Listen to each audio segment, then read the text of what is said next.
3 rockets were launched from Lebanon toward northern Israel on Thursday, but landed in the Mediterranean Sea, causing no damage or casualties, the Israeli military said.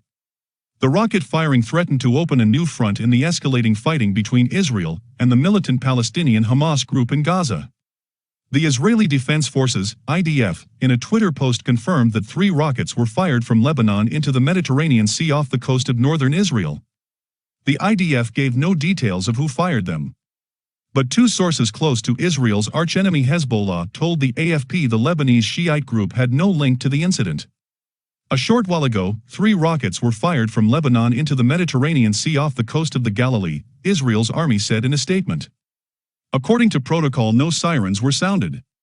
There was no immediate comment from Beirut about the incident.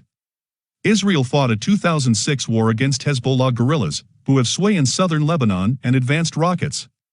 The border has been mostly quiet since then. Small Palestinian factions in Lebanon have fired sporadically on Israel in the past. A witness in the northern Israeli port city of Haifa said she heard 3 explosions shortly before the rocket salvo was reported.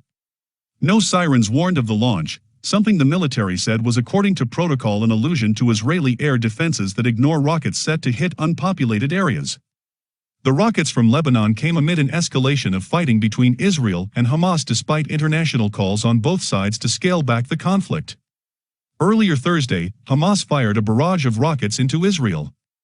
Hours later, Israel struck Gaza with artillery and tank shells, forcing families to flee their homes, Palestinian witnesses said.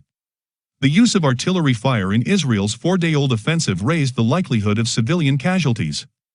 Israel massed thousands of troops along the Gaza border and reservists were called in as IDF officials said all options were on the table, including a ground offensive into the besieged Palestinian enclave.